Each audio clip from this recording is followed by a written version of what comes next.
The CEO's power, manipulation, and secrets. My brother always said I wasn't good enough to do anything, but when I successfully started a company, he demanded to be the CEO and threatened to make my personal secrets public if I refused. My name is Alexandria Alex Reed. For my entire adult life, my older brother Jonathan Reed has been my chief critic and my personal tyrant. No matter what I achieve, graduating at the top of my class, securing a competitive finance job, Jonathan always had a cutting comment ready. It's fine, Alex, but it's not impactful, or you're smart enough to follow instructions, but you'll never lead.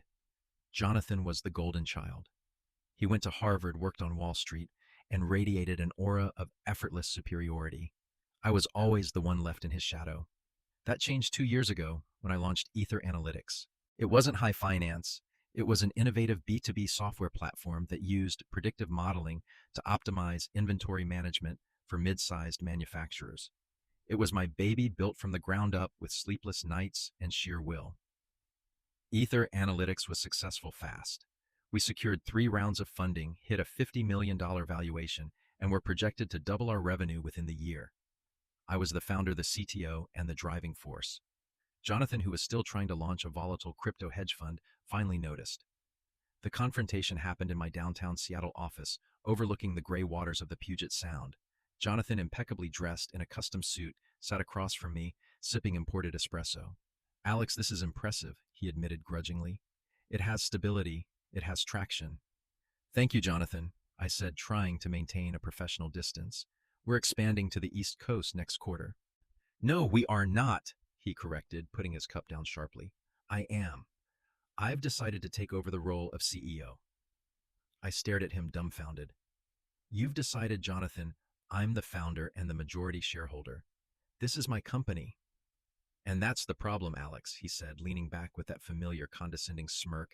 You are a great technician. You're excellent at code and product development, but you're terrible at strategy, governance, and frankly, looking the part. Investors trust a face like mine, not yours. I'll take Ether to $1 billion.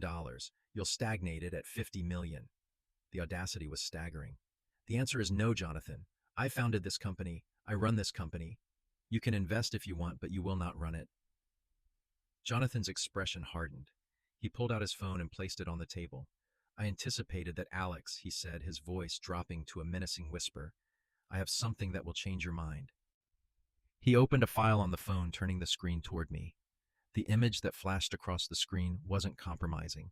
It was a scanned copy of my medical records dated 10 years ago. Specifically, the psychiatric evaluation records from the summer I dropped out of college, the summer I had my breakdown. The records detailed my diagnosis of bipolar II disorder, the manic episode that led to my brief hospitalization, and the subsequent years of intensive therapy and medication management. I hadn't told anyone about this. Not my employees, not my investors, not my closest friends. The corporate world, particularly tech and finance, was ruthlessly unforgiving of perceived mental instability. A diagnosis like bipolar II, even fully managed as mine was, could instantly torpedo investor confidence, trigger board scrutiny, and lead to my immediate dismissal. My breath caught in my throat. I hadn't had an episode in 8 years, and my life was a model of stability, but this documentation, it was a nuclear bomb pointed at Ether Analytics. How did you get this? I managed, my voice trembling. Our father is a very powerful lawyer, Alex, and he has a very good relationship with the hospital's board, Jonathan said casually, waving a hand. It took some persuasion, but I have a complete verified copy of your entire history. Every manic spending spree, every depressed slump, every prescription change. He slid the phone back toward him. Here is the new deal, Alex. You name me CEO effective immediately. You remain as CTO confined to your technical sandbox where you belong. If you refuse, or if you ever try to remove me, I will ensure this information is leaked to every major investor, every news outlet, and every member of your board. You'll be painted as a liability, a risk, a ticking time bomb. You won't just lose the company, Alex. You'll lose your career, your credibility, and your peace of mind. He stood up, his victory absolute. I'll expect the corporate resolution paperwork on my desk by morning. Welcome aboard, CEO Jonathan Reed. I sat there watching the sunlight fade over the water, clutching the edge of my desk. My brother hadn't just demanded my company, He had weaponized my deepest, most vulnerable secret. I was trapped. I spent the next 48 hours in a fog of panic and cold calculation. Jonathan's threat was absolute. The disclosure of my decade-old bipolar II diagnosis would lead to a catastrophic loss of investor confidence. My co-founders who trusted me implicitly would be forced by the board to sideline me. Ether Analytics would spiral into a crisis, and I would lose everything I had built, branded as unstable and incompetent, exactly what Jonathan had always predicted. I had no choice but to concede the title, but I would not concede the power. I drafted the corporate resolution naming Jonathan Reed as the new CEO. I then immediately called a mandatory emergency meeting with my legal counsel, Ms. Davis, and my two co-founders, Mark, head of engineering, and Sarah, head of sales. I didn't tell them about the mental health records. I couldn't risk it yet. Jonathan wants the CEO title, I announced flatly. He claims he can bring in higher-tier institutional funding than I can. Mark immediately bristled. That's ridiculous, Alex. You built this. We're profitable. It's a power play, I admitted. But here's the strategy. We give him the title and the external-facing role. We keep the operational control. I want a new operating agreement drafted today. The counter conditions. My new agreement was designed to turn Jonathan's CEO role into a purely symbolic position, a golden cage. The terms were non-negotiable.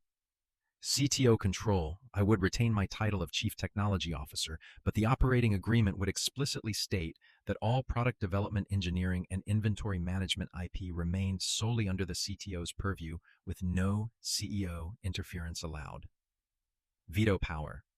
The CEO would require unanimous approval from the CTO, the head of engineering, Mark, and the head of sales, Sarah, for any operational budget expenditure over $100,000. The termination clause. This was the crucial part. The agreement stipulated that the CEO could be removed by a simple majority of the board of directors, which I controlled through key investors and my co-founders. Critically, I demanded a clause stating the CEO could be removed for cause, including breach of contract, ethical misconduct, or any action deemed detrimental to the company's fiduciary standing without a severance package. Jonathan arrived that evening expecting to sign a simple elevation document. He looked smug and victorious. He read the new, thick agreement with mounting impatience, his face flushed with anger as he reached the section detailing the operational veto power. "This is unacceptable, Alex," he hissed, slamming the paper down. "You're making me a figurehead.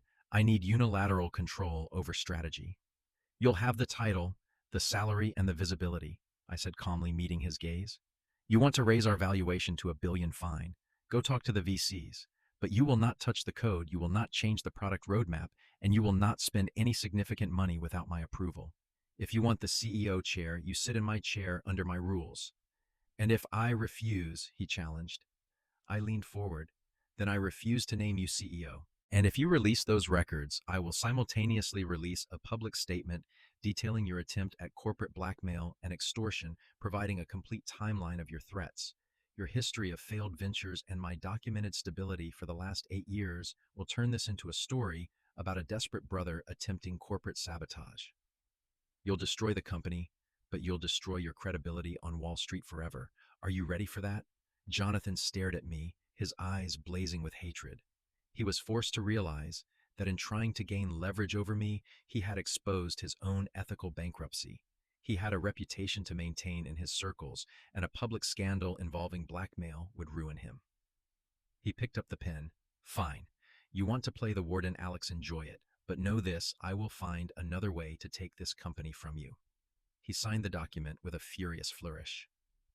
Jonathan Reed was the new CEO of Ether Analytics. I had saved my secret and retained operational control, but I now had a venomous viper seated at the head of my company, actively plotting my demise. I knew the moment he found any weakness, any ethical slip-up, or legal vulnerability, he would strike. The war had just begun. Jonathan signed the operating agreement, but the cost of his forced compliance was a profound acceleration of his malicious intent. He was the CEO, but he knew he was neutered by my veto power. His new strategy became slow sabotage, seeking to compromise my position and the company's financial integrity without overtly breaching the contract's strict clauses. The initial moves. My first week with Jonathan as CEO was a lesson in passive-aggressive destruction. He wasn't allowed to interfere with product, but he controlled the external messaging. 1. Investor alienation. Jonathan began subtly undermining my technical competence in private meetings with key investors. He'd tell them, Alex is brilliant, but she's too focused on the engineering details. She lacks the high-level vision for a billion-dollar exit. He tried to foster doubt that I was the right person to lead the technology long-term. 2. Hiring freeze.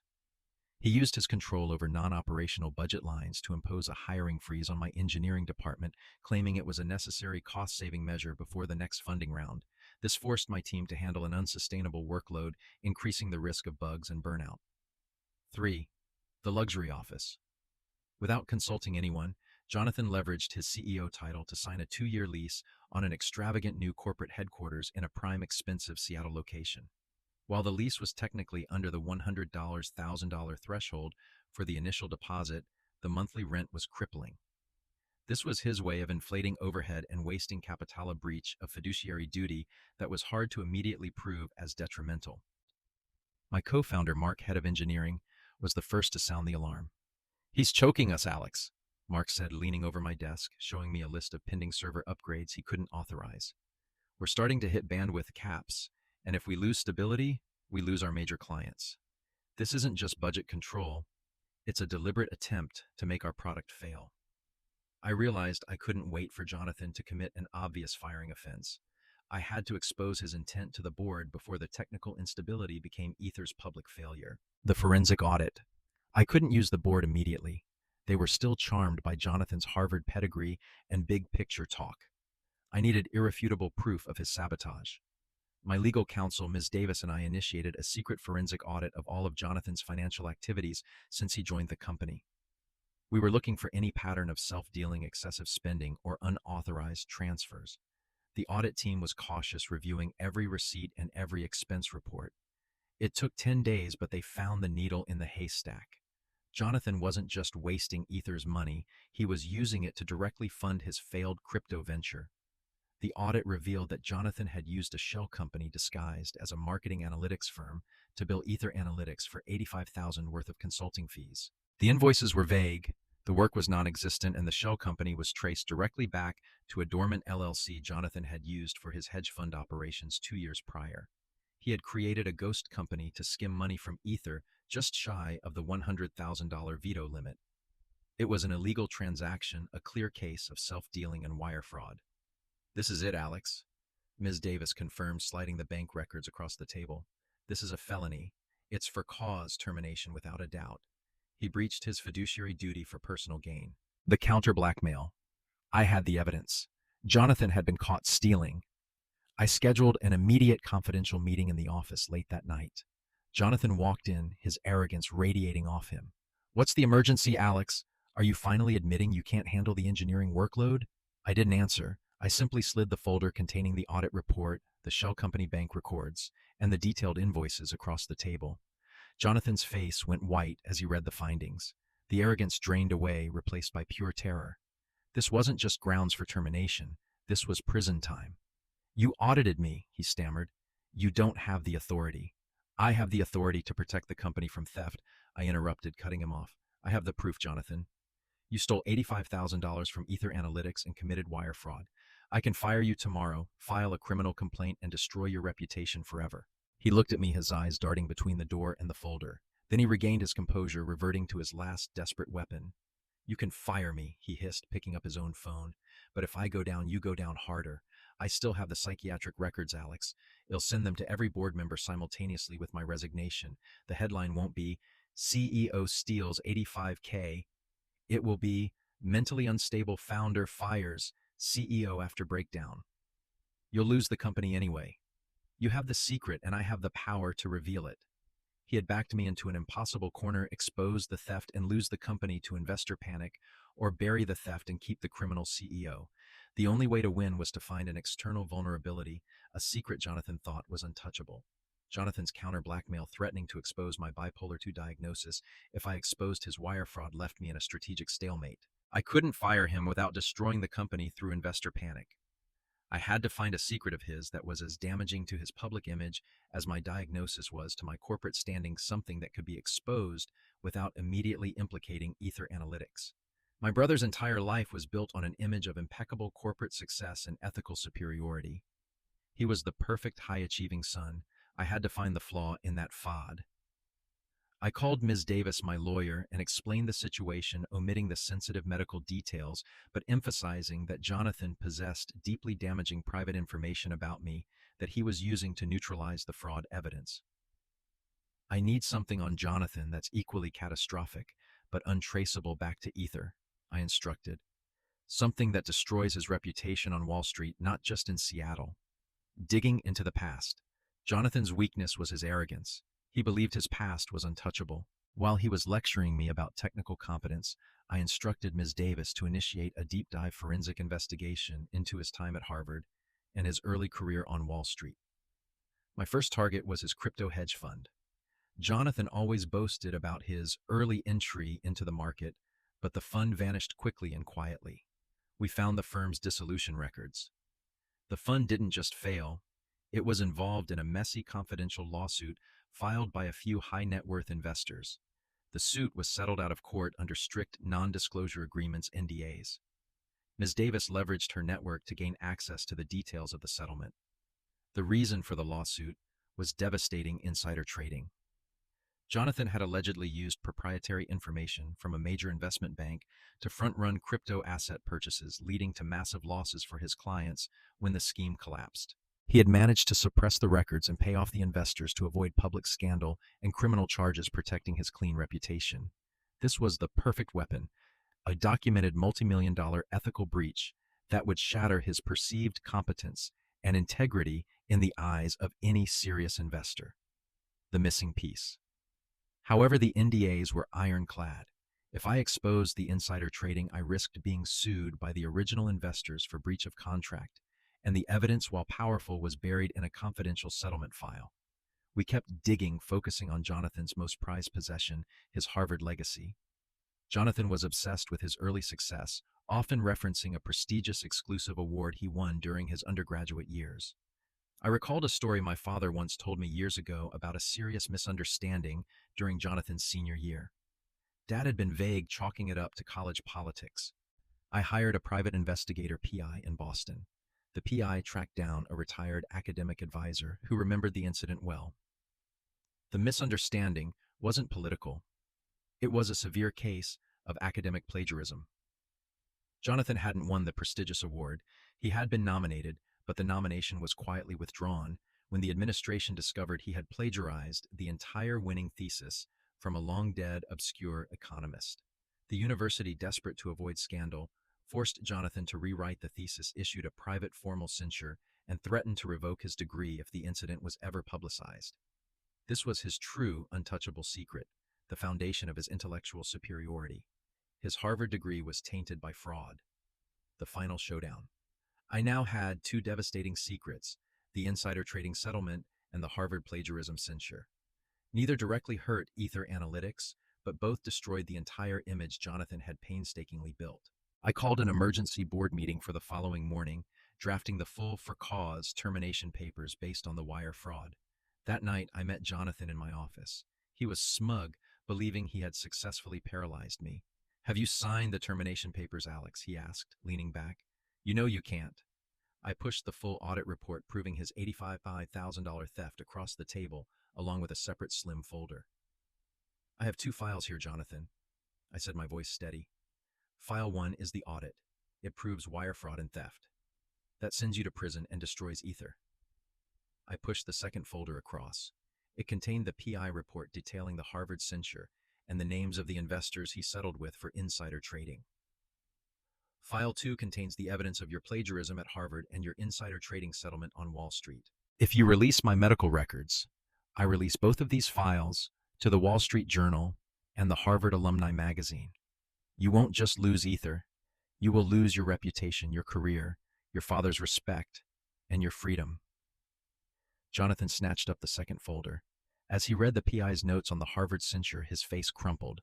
The academic fraud was his deepest shame, the lie that built his entire persona. "Now here's the final deal." I stated, placing the termination papers and a separate signed Mutual Non-Disclosure Agreement MNDA on the table. You resign immediately, citing personal reasons. You sign this MNDA stating that you will never disclose any proprietary information, including private personnel data. Meaner, you will face a $20 million penalty. He looked at the papers, then back at me, finally seeing me not as his little sister, but as his deadliest rival. He was trapped. He could either go to prison for wire fraud, or he could sign the MNDA, accept the humiliation, and walk away clean, forever silenced. Jonathan stared at the two folders on the table, the wire fraud audit and the reputation killers plagiarism and insider trading, and the Mutual Non-Disclosure Agreement MNDA. The color was draining from his face. He knew the fight was over. He had threatened to destroy my company. I had threatened to destroy his entire identity and his freedom. You can't prove the insider trading, Alex. He finally whispered, his voice shaking. Those investors signed NDAs. I don't have to prove it in court, Jonathan. I countered, my voice steady. I just have to release the confidential settlement records to the Wall Street Journal with a note about the plagiarism. Your reputation is built on your supposed brilliance and ethical finance career. That fraud shatters the moment serious journalists start asking questions about Harvard and your hedge fund. He had no defense. He knew the $85,000 fraud meant prison, and the reputation killers meant social and financial ostracization. The resignation. The MNDA. I continued, pointing to the document. You resign immediately, citing personal reasons. You sign this MNDA with a $20 million penalty clause, stating you will never discuss company proprietary data, including employee personal records, or reveal any information about the reasons for your departure. If you even mention the word bipolar to anyone, I will fire the digital version of this evidence to every major news outlet and simultaneously file the criminal complaint for wire fraud. Jonathan finally picked up the pen. The hatred in his eyes was blinding, but the fear of federal prison and public shame was a stronger motivator. He signed the termination papers and the MNDA with shaky, furious strokes. You win this round, Alex, he spat, gathering his coat. But you're still a liability, and I guarantee you I will find a way to make those investors question your stability. Get out, Jonathan, I said, cold and final. And don't ever contact me or anyone at Ether again. Jonathan Reed, the Golden Child. The Wall Street Titan walked out of my office, for the last time, having lost his power, his reputation, and his freedom, all for $85,000 and his ego. The aftermath and the fix. The next morning, the official internal announcement went out. Jonathan Reed resigned as CEO for personal reasons, and Alex Reed, the founder and CTO, resumed the CEO title. The board, though initially surprised, was quickly reassured by my co-founders Mark and Sarah, who vouched for my leadership and operational stability. Jonathan's short, destructive tenure was easily dismissed as a misstep in scaling, and his high spending was quietly absorbed. The immediate crisis was over, but the secret remained a massive liability. The MNDA protected me legally, but Jonathan still possessed the digital copy of my psychiatric records.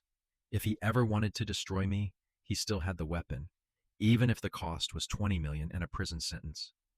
I had to neutralize the original threat completely. The new strategy: disclosure.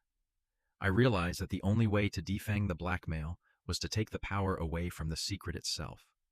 I met privately with Mr. Thompson, the chairman of our board, a shrewd old-school venture capitalist who valued stability above all else. I didn't tell him about Jonathan's blackmail, only the fact of the threat. Mr. Thompson, I began, my voice clear and controlled, I am the subject of a severe personal threat. My brother Jonathan gained access to my private historical medical records, which detail a decade-old diagnosis of bipolar II disorder. Thompson's face hardened immediately. Alex, that's incredibly serious. Why are you telling me this now? Because I want to disclose it on my own terms with full clinical support, I stated firmly. I have been stable, successful, and compliant with my treatment for 8 years. This diagnosis has been managed through the entire history of Ether Analytics, and it has not once impacted my performance. Jonathan tried to use this information to force me out. I refused, and I forced his resignation by exposing his fraud. I presented him with two things. 1, a letter from my psychiatrist detailing my long-term stability and full capacity to lead a major corporation. 2, a detailed risk assessment showing that a planned, controlled disclosure would cause far less damage than a malicious leak. We have to get ahead of this, Mr. Thompson, I urged. If we disclose this in a controlled manner, we frame it as a story of resilience and successful management. If Jonathan leaks it, it's a story of corporate instability and founder deception. Thompson listened intently. He was a ruthless businessman, and he understood risk mitigation. He saw that by proactively disclosing, I wasn't confessing a weakness. I was demonstrating extraordinary strength and strategic control. He looked at me with new respect. You handled Jonathan perfectly, Alex. He always underestimated you. Let's draft a press release. We're going public with this, but we're doing it our way. I had turned the weapon back on my blackmailer. By accepting my secret, I was preparing to disarm Jonathan entirely and finally secure my company. The decision to disclose my bipolar II diagnosis, while terrifying, was the only way to definitively neutralize Jonathan's last weapon. If I controlled the narrative, the secret would become a footnote about my resilience, not a headline about the company's instability. The disclosure strategy. I worked closely with Mr. Thompson, board chairman, and Ms. Davis, legal counsel, to craft the public statement. The strategy was precision and proactivity. We targeted the release for a Monday morning, a slower news cycle giving us maximum control over the initial investor reaction. The key points of the press release were: 1. Transparency and strength. Acknowledge the historical diagnosis of bipolar II disorder. Bipolar II is typically characterized by less severe manic episodes than bipolar I, emphasizing stability. 2. Clinical stability. Include the psychiatrist's detailed statement confirming 8 years of successful treatment compliance and clinical stability. 3. Performance focus.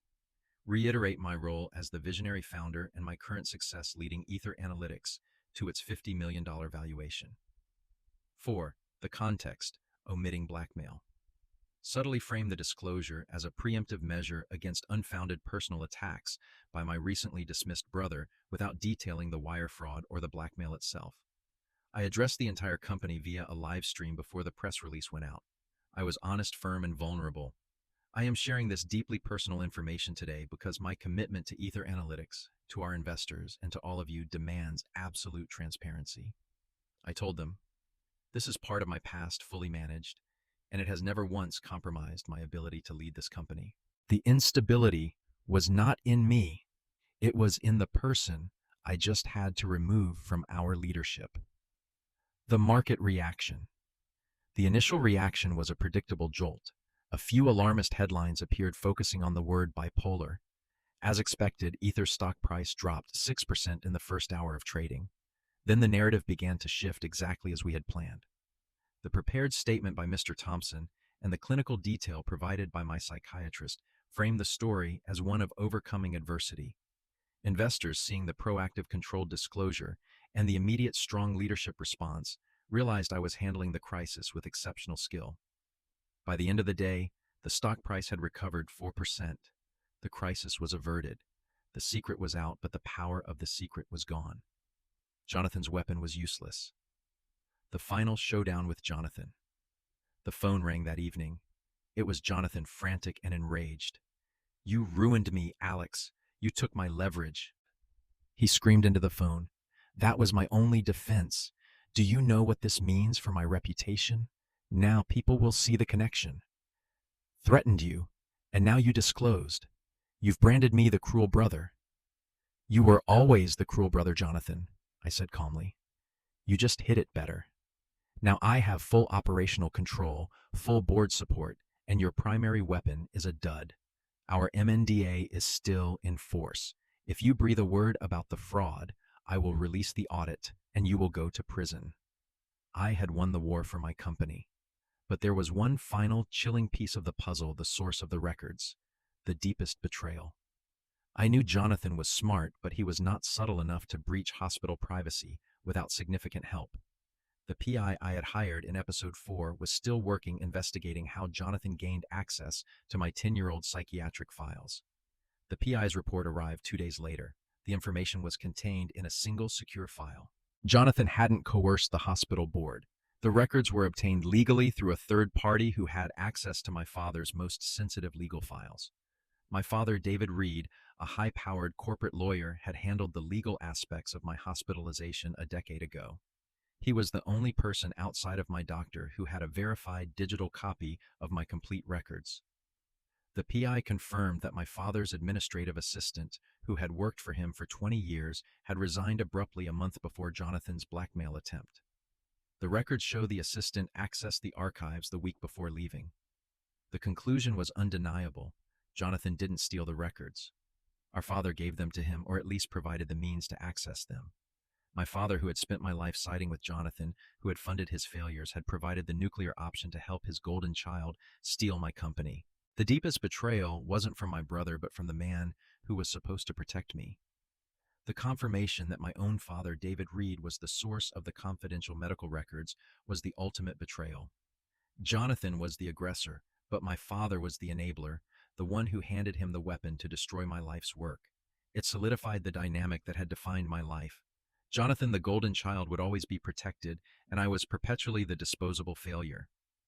I knew I couldn't confront my father directly with the PI report detailing his assistant's actions. He would simply deny it and use his legal expertise to silence me. I needed to corner him using his own professional values. The dinner trap. I invited my parents to dinner, a public meeting at a quiet upscale restaurant, ensuring the setting was formal and non-confrontational.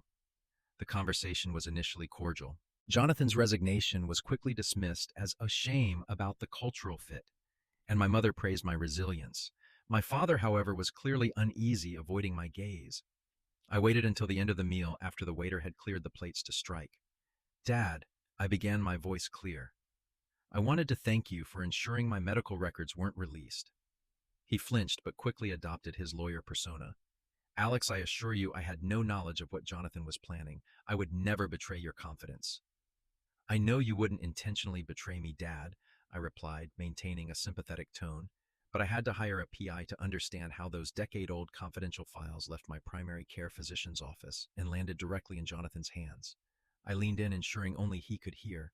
"The PI confirmed they were accessed through a loophole in the security protocol for your personal files, the one you set up for your administrative assistant. The files were pulled the week before she resigned." My father's face went from pale to ashen. He was a corporate lawyer, obsessed with security and ethical compliance. The idea that his personal files were compromised was a professional disaster. "That's outrageous! I'll sue that assistant for breach of confidentiality," he roared quietly, his professional facade cracking. "You can't, Dad," I said gently, "because if you sue your assistant, she will have to testify under oath as to why she accessed those sensitive files. And I suspect she'll confirm that she did so at the direct request of Jonathan Reed, who convinced her it was for a family medical matter." I held his gaze. "She may even testify that she believed you authorized the transfer. This will make you a material witness in a massive corporate blackmail case. Are you willing to risk your career, Dad, and your standing at your firm to protect Jonathan's latest criminal mistake?" He realized the trap. He couldn't sue the assistant without exposing his own negligence and probable complicity in a felony. The confession. He looked at me defeated, finally letting go of the lie. He came to me," my father admitted, his voice barely audible. "He was desperate to launch his hedge fund. He said he just needed the CEO title for a few months to raise the capital he needed, and then he'd step down. He said you were too emotional for the role. And you gave him the weapon to destroy me, Dad," I stated, standing up. "You gave him the means to sabotage the only thing I ever built for myself." "What do you want, Alex?" he asked desperately. "I'll pay you. I'll buy Jonathan out of his stock." "No," I replied, shaking my head. "I don't want your money, Dad. I want the debt paid. I want you to officially and publicly side with me." Final leverage. The next morning, I delivered the final demand to my father via my lawyer, Ms. Davis. I demanded two things. 1. Written guarantee. My father had to write a notarized letter to the board of Ether Analytics confirming that he had full knowledge of Jonathan's blackmail attempt while omitting my diagnosis details and affirming his absolute unequivocal support for me as the permanent CEO. 2. The buyout. He had to use his own considerable funds to immediately purchase Jonathan's remaining minority shares in Ether Analytics at a preset low valuation, effectively removing Jonathan's last financial tie to the company. This accomplished two goals. It secured the board's confidence by showing my father's public support, and it ensured Jonathan could never use his shareholder status to harass me again. My father complied immediately. The risk to his reputation was too great to refuse. He signed the letter, which was hand-delivered to the board, and transferred the funds for the buyout of Jonathan's stock within hours. Jonathan Reed was now completely severed from Ether Analytics. I had won the company, I had neutralized the secret, and I had forced my father to finally choose my side. The next step was leveraging the confidence I had just earned. My father's forced public endorsement and the immediate buyout of Jonathan's shares sent a powerful stabilizing signal to the market and the board. Jonathan was gone and the company was firmly in my control. The time for internal defense was over. The time for expansion was now. Leveraging the crisis. I didn't let the momentum stop. I used the cleared air and the recent crisis, the disclosure of my diagnosis, and the dismissal of the former CEO as an opportunity to demand a total reevaluation of Ether Analytics' strategy and capitalization. I scheduled a private meeting with Mr. Thompson, the board chairman who was now my strongest ally. Mr. Thompson, I began presenting a meticulously prepared financial forecast. Ether Analytics is ready for the next level. We survived a hostile takeover attempt, a personal attack, and a market correction, and we maintained profitability. That demonstrates resilience no other tech company can claim. I laid out my new plan, a massive $150 million Series C funding round to aggressively expand our platform into the European and Asian markets. Jonathan's original pathetic goal was a $1 billion valuation. I stated, I am going to hit that mark in 2 years, but to do it, I need more than just the CEO title. I laid out my demand. The board must immediately issue me a new class of supervoting shares that would increase my personal voting power, ensuring I could never be removed by a simple majority and that any future investor could not dilute my ultimate control over the company's direction. Why the change? Alex Thompson asked shrewdly. You already have control. Because I know what it feels like to have my company held hostage by a malicious actor, I countered. I am demanding these shares because I am the only person who has shown the willingness and the capability to protect the intellectual property, the ethical standards, and the long-term vision of Ether Analytics. If you want this company to reach $1 billion, you need to guarantee my authority. Thompson considered this. He saw the fire and strategic vision that had been suppressed by years of fighting my brother. He realized that the blackmail attempt had transformed me into a ruthless, focused leader. He smiled. You've earned it, Alex. We'll draft the resolution.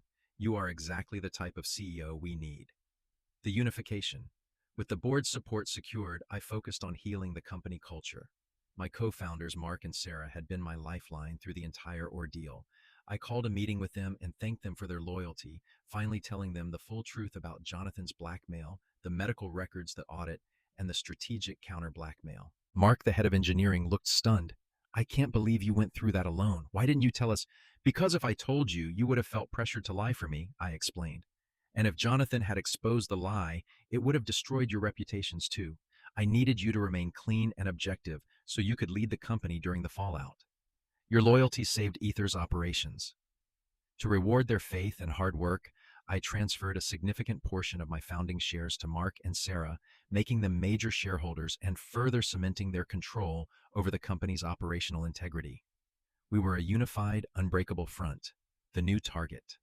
With my position solidified and the company focused on the Series C funding round, I had one final task: closing the chapter on my personal history of being the lesser sibling. I learned that Jonathan, stripped of his golden reputation and forced out of Ether, was trying to restart a consulting practice in New York, trading on his old Wall Street contacts. I didn't need to ruin him further. I just needed to send a definitive final message. I instructed Ms. Davis to prepare a formal, exhaustive legal brief detailing Jonathan's attempts at corporate theft, blackmail, and ethical misconduct at Ether Analytics, complete with the $85,000 fraud audit and the MNDA as irrefutable proof of his coerced resignation. I didn't file the brief. I simply had it delivered via certified mail to the managing partner of the biggest venture capital firm Jonathan was trying to court in New York. The accompanying note was short and precise. Future due diligence on Jonathan Reed. I knew the impact would be immediate and permanent. Jonathan would be blacklisted from any serious financial undertaking for the rest of his life. He was a professional pariah. I had been told I wasn't good enough, but I had defeated the Golden Child, exposed his hypocrisy, and secured my empire. Now I was finally ready to build it. Jonathan's ambition was built on sand, and the delivery of the legal brief detailing his ethical failures ensured that the sand was now completely washed away.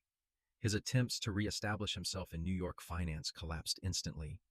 The investment community, which values trust above all else, blacklisted him as a known risk for blackmail and corporate theft. The rise of Ether. With the internal threats eliminated and my position cemented by the new supervoting shares, Ether Analytics entered its aggressive growth phase. The $150 million Series C funding round was a massive success. My proactive disclosure of my bipolar II diagnosis, initially seen as a risk, was later praised as a model of ethical leadership, contrasting sharply with the corporate theft that forced Jonathan's resignation. The company's valuation soared past the $500 million mark, well on track for the $1 billion goal. I was no longer just the CTO. I was the visionary CEO defined by my resilience, not my vulnerability. The last loose end. The records. Despite the MNDA and Jonathan's isolation, the existence of those old psychiatric records, the weapon he held over me remained a psychological tether. I knew he was too ruined to risk the $20 million penalty by leaking them, but the idea that he still possessed them bothered me. I made a final decisive move to sever that last tie. I instructed Ms. Davis to send Jonathan a formal legal notice. It wasn't a threat. It was a proposition structured under the terms of the MND. The notice outlined a process for the secure certified destruction of the digital medical records he held.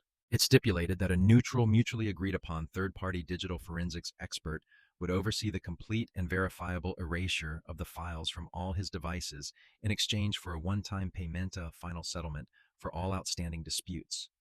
Jonathan initially refused clinging to the file as his last piece of perceived leverage. But Ms. Davis was firm. Without his cooperation, the company would file a civil suit for damages related to the stress and legal costs incurred by the threat of disclosure, a suit that would dredge up the wire fraud details again. He reluctantly agreed. The eradication. The final meeting took place in a neutral lawyer's office in New York. I did not attend. Ms. Davis and the digital forensics expert met Jonathan. The expert used military-grade software to wipe the file from Jonathan's laptop, cloud storage, and phone. Jonathan watched stone-faced as the last tool of his manipulation vanished in a flurry of code. He received the final, modest cash settlement, humiliating exchange for the immense power he had briefly wielded. When Ms. Davis returned, she presented me with a certificate of eradication, notarized and sealed, proving the irreversible destruction of the files. I finally felt a deep, profound release.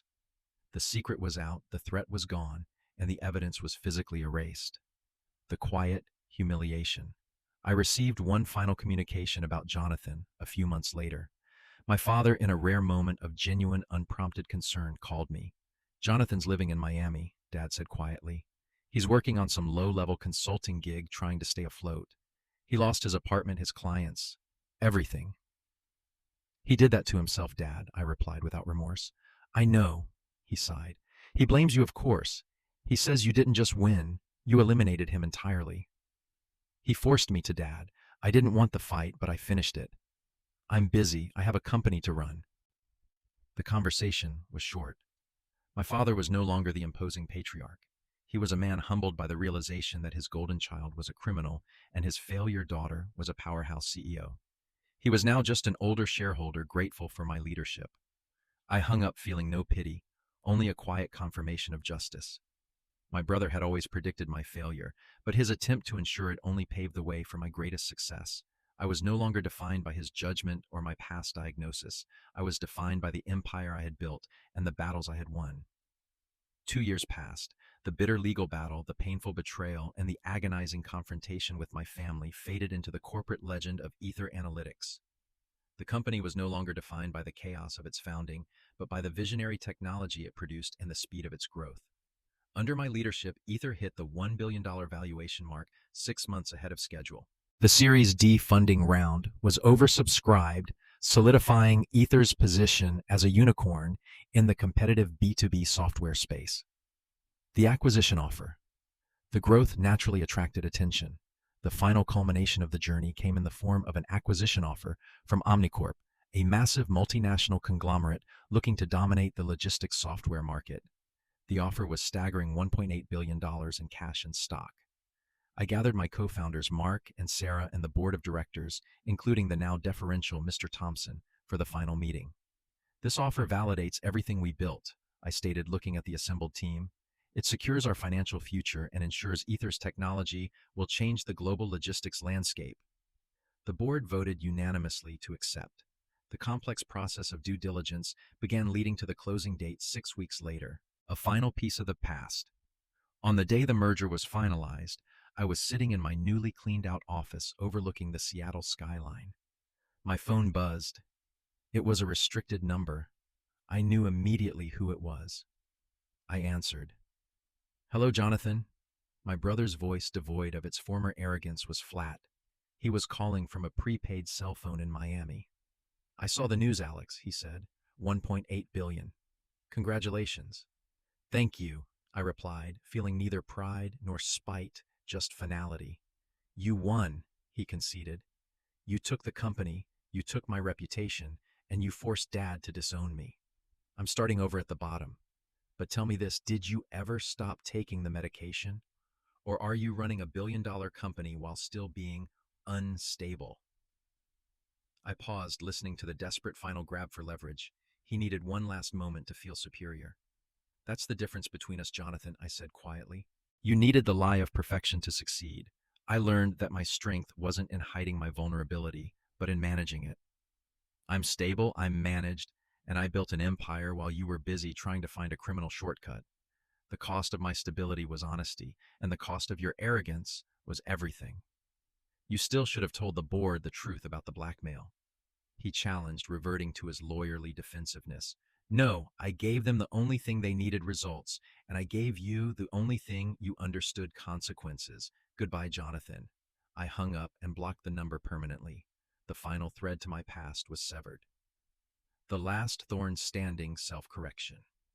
Using the original character name from the first story for continuity and clarity, I walked into the merger closing meeting. The papers were signed, the funds were wired, and Ether Analytics was officially part of Omnicorp. My share of the sale made me one of the wealthiest women in the country. My father approached me outside the closing room. He looked tired, but genuinely proud. "Alex," he said, placing a hand on my shoulder, "you proved me wrong. You proved everyone wrong. Jonathan, he called me today too." "I know," I said. "He asked me for money. I told him no. I told him everything he lost you won fairly. I want you to know I'm resigning from my firm. I'm naming you as my sole power of attorney. I trust you, Alex. You're the only one in this family who actually understands stability." I accepted the trust and the apology, knowing it was the closest I would ever get to real emotional absolution from him. The new beginning. I had the freedom, the wealth, and the vindication. I resigned from Omnicorp, immediately taking a massive payout and the freedom to pursue whatever I wished. I didn't launch another company. Instead, I established the Alexandria Reed Foundation, dedicated to funding research into mental health management in high-stress professions and providing scholarships for young women founders who often face disproportionate scrutiny. I had been told my whole life I wasn't good enough, but by facing my greatest weakness and weaponizing my strategic mind, I had defeated the golden child and built a billion-dollar company on the foundation of my own resilience. My future was entirely my own, a testament to the fact that power isn't about the title or the secret, it's about the will to fight for your own truth.